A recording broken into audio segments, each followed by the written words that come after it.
The Stepwells' Secret, Guardians of Rani Ki Vav.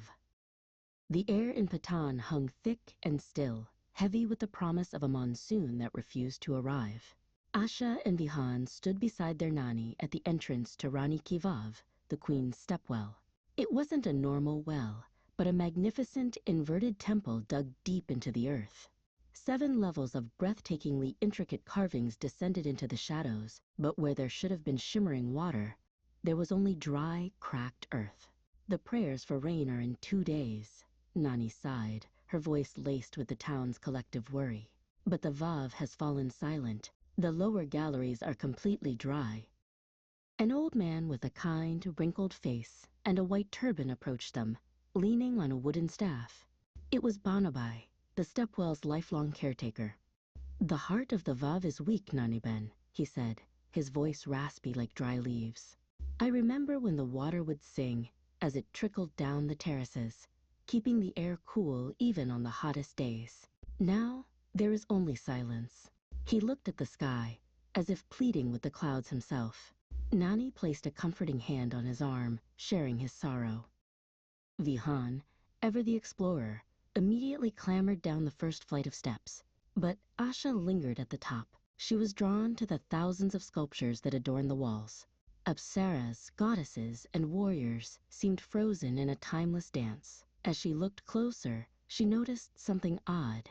One celestial dancer, unlike the others who gracefully reached for the heavens, pointed a delicate stone finger directly downwards. A few pillars over, another carving pointed sideways, straight into a solid wall. It was a puzzle, a secret language hidden in plain sight. Her heart thumping with a quiet excitement, Asha continued her search along the upper gallery. Tucked away near an old moss-covered overflow spout, she found it. A tiny, perfect stone fish, no bigger than her thumb.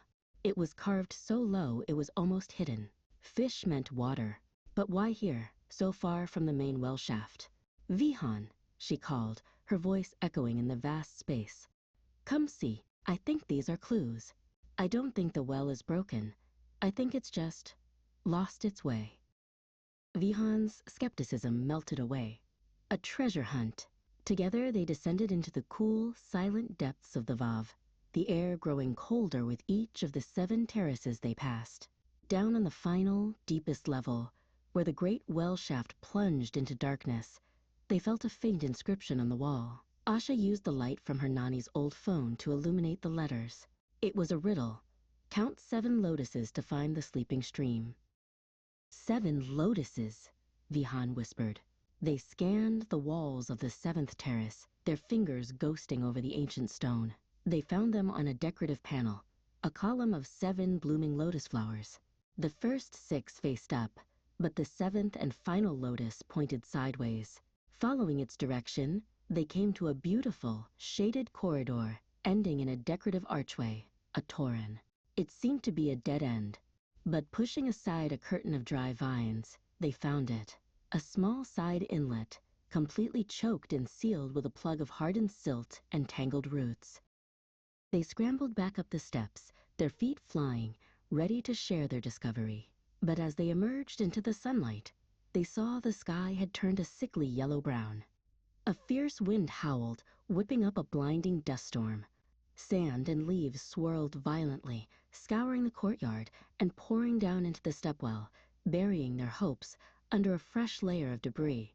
Banabai rushed to them, shielding them from the stinging dust. "The heavens are angry," he murmured, his voice nearly lost in the wind. After the storm passed, leaving a gritty film on everything, they explained their discovery to the town elders who had gathered to inspect the damage. The men listened, but their faces were grim and unconvinced. "A blocked inlet?" One scoffed. "That's just an old drain, child. It has been blocked for a century."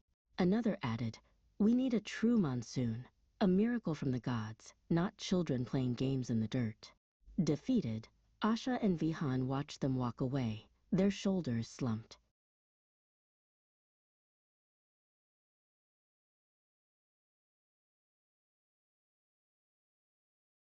But Banabai had seen the look in their eyes. He gathered the children close. "The elders have forgotten how to listen to the stones. he said softly, his own eyes twinkling. "But we have not. The Vav trusts you." His belief was all the fuel they needed. With his guidance, Asha and Vihaan ran through the village, rallying the other children. They weren't asking for a miracle. They were going to make one. Armed with fallen banana stems, wide palm fronds, and a shared purpose, they returned to the Vav.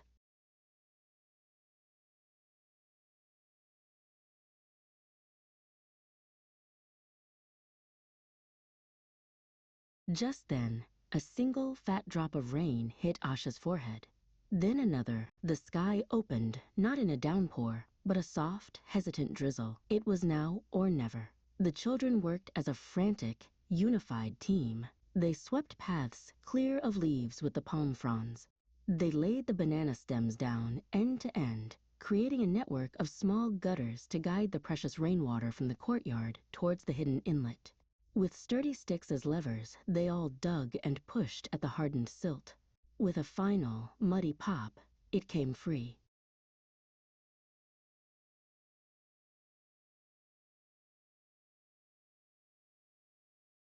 A small trickle of muddy water found their banana stem channel. It flowed, hesitant at first, then with more confidence, and disappeared into the newly opened hole. For a moment there was only silence, broken by the pitter-patter of the growing drizzle. Then, from deep within the earth came a gurgle, a splash. A thin, perfect sheet of water emerged from a spout on the first terrace, then the second, then the third, cascading down the sculpted steps in a shimmering curtain. The Stepwell was singing again.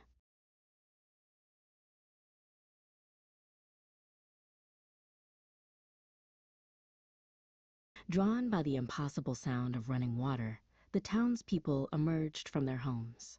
They stood in stunned silence, watching the children's simple engineering and the Vav's miraculous revival. The drizzle turned into a steady, joyful rain, and the song of the Stepwell grew stronger. They had prayed for a miracle, and the children, by listening to the stones and working together, had delivered it. That very day, the entire town pledged to become the new guardians of Rani Ki Vav, promising to hold a monthly cleanup, ensuring its beautiful voice would never fall silent again.